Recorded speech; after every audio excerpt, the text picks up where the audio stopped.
嗨，大家好，欢迎来到我们的节目。今天我们将深入探讨一个刺激的主题：贸易秘密的重要性。想象一下，如果你拥有一个能让产品在市场上独树一帜的关键配方，但又不希望竞争对手知道，这就是贸易秘密的魅力啊！就像可口可乐的食谱，这可是被守护了100年的神秘。想想如果没有那一杯可口可乐，你的早晨会是怎么样？这些贸易秘密对企业的成功至关重要。哇，这真是太有意思了。所以，你是在说贸易秘密是一种商业的超能力吗？嘿，我有一个问题，这些秘密是怎么被保护的呢？比如说，如果我有一个自制的巧克力饼干食谱，我要怎么确保我的邻居不会偷偷拿到它呢？哈哈，对，某种程度上可以这么说。商业上的超能力就非常依赖这些秘密。要让信息成为贸易秘密，首先必须符合3个标准。第一，它必须是保密的，不能在行业里是广为人知的。第二，这信息必须具备经济价值，只有因为它是秘密，才会给你带来经济上的益处。最后呢，当然要有合理的措施来保障这些秘密。就以你的巧克力饼干食谱为例，可以把它存放在安全的地方，并且只告诉你最信任的人。这听起来像是在玩一场秘密的情报游戏。那么，企业通常如何设计这些保护措施呢？他们有没有制定一些政策来确保这些秘密不被泄露？确实如此，这是企业所需的系统化策略的一部分。首先，企业需要清楚地定义和分类这些秘密。领导层需要制定强而有力的保护政策，确保每一位员工意识到他们的责任。然后，定期的培训也非常重要，可以提醒员工保护这些秘密的重要性。想象一下，这就像是把鸡蛋小心翼翼地放在一道坚固的屏障里，避免它们破裂。哇，高手过招，这就像是经营一个秘密社团。所以，这个培训真的重要。那么，如果发生泄密事件，企业该怎么办呢？非常好的问题。一旦发生泄密事件，最重要的是迅速控制事态，以减少损害。找出泄密的源头并及时采取措施是关键。想象一下，就像当你的朋友无意中透露了你的生日惊喜时，你需要快速反应，以防事情失控。此时，收集证据以备可能需要的法律行动也是必不可少的。这真的是一个贴切的比喻。像这样保护秘密真的需要不断的努力吗？那些成功的企业是怎么做到的呢？的确如此，成功企业的领导者经常强调要创建保密文化的环境，制定详细的贸易秘密管理规范。此外，随着企业的成长和变化，持续的更新这些政策也至关重要。你不会希望你的秘密成为开放的秘密，对吧？哈哈，绝对不会。那么，对于想要保护贸易秘密的企业来说，有没有一些最佳实践建议呢？当然有，这里有一些最佳实践。首先，招聘员工时要特别强调保密性。其次，要明确设定有关贸易秘密管理的工作期望。此外，建立严格的监控和报告系统也是必要的。最后，持续教育员工，让他们明白泄密的实际影响以及保护贸易秘密的价值。就好比经营一个宝藏，保持秘密有助于我们的成功。哇，这太酷了！所以，实际上贸易秘密就是企业竞争优势的保护罩呢？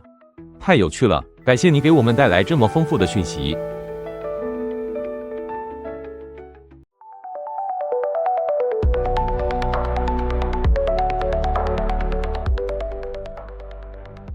All right, folks, welcome back to another exciting episode. Today, we're diving deep into the fascinating world of patent brokerage organizations in Taiwan. You might be thinking, wow, that sounds kinda niche. But trust me, once we get into it, you'll see it's super relevant, especially in a world where innovation continues to accelerate. So let's kick things off with the basics. Patent brokerage organizations act as intermediaries in the patent transaction market. They help inventors and companies navigate the often murky waters of patents. Imagine trying to find a needle in a haystack, but instead of that needle, it's valuable intellectual property. Right. So, how do these organizations actually facilitate these transactions? I mean, do they have, special tools or something?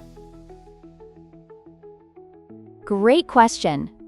Think of it like this. Patent brokers are essentially matchmakers for ideas. They really work on reducing uncertainty in transactions. Just picture your buddy trying to sell you a used car. If that buddy knows the car inside out, with all its quirks and value, he's going to make it way easier for you to buy it. In the same way, patent brokers understand the intricacies behind patent rights and can help buyers and sellers find common ground.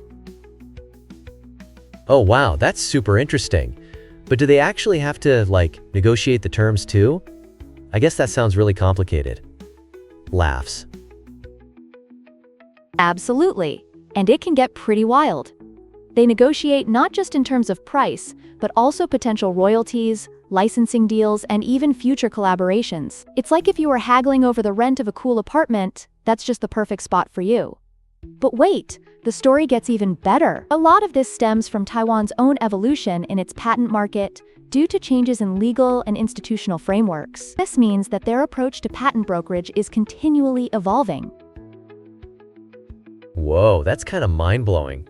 So, are there, anecdotes or specific cases that really showcase how they work? Totally. In the research, there are some compelling case studies. For instance, one firm successfully bridged the gap between a technology startup and an established manufacturer who needed the startup's unique patented technology. It's like imagining an underground band finally getting signed by a major record label. They both benefit, right? One gets access to resources, while the other gains exposure. I can see that. So it's literally a win-win. But how does a startup even find these brokers? Do they have to go, searching? Laughs. Excellent question. Startups usually discover these brokers through industry networks or attending relevant conferences and events. Think of it like trying to find a great mentor.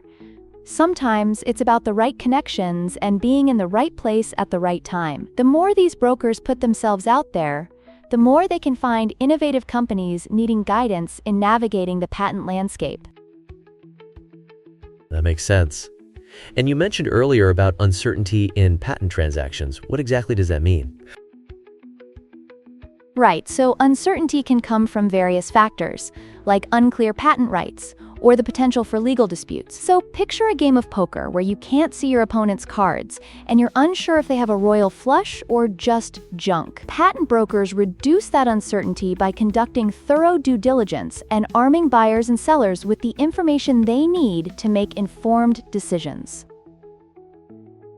Oh man, poker sounds high stakes. So what happens if they, mess up the negotiation or something? Do they have to deal with fallout? Yeah, unfortunately, that can lead to some serious consequences, like financial losses or disputes. It's vital for brokers to maintain their reputation, so they're always striving to close deals successfully. It's kind of like being a chef. Messing up the meal can ruin what would have been a perfect dinner, and it could take a while to win customers back. I totally get that. So do you think that Taiwan's patent market is, going to grow even more, given how things are evolving? Laughs. Definitely. Research shows that patent brokerage is still in its infancy in Taiwan, but its significance is being recognized more and more. As innovation accelerates, having skilled intermediaries to connect inventors and industry players becomes crucial. Think of it like planting seeds in a garden. Without the right tending, you won't reap the benefits of all that potential growth. Wow, I can't believe how much there is to unpack from this. It's really fascinating stuff. So, what's the next step for these brokers then? They got to keep adapting, right? Exactly. They need to keep enhancing their practices, kind of like how businesses pivot during unpredictable times. Think of it as a dance where they must stay in rhythm with the changing musical beats of the patent world. The findings suggest that, as they adapt, they drive innovation and efficiency in the market that can lead to a thriving ecosystem for inventors and companies alike. Oh, so it's like a complex dance that needs to evolve constantly. This is such a cool topic. Thanks for breaking it all down. Laughs.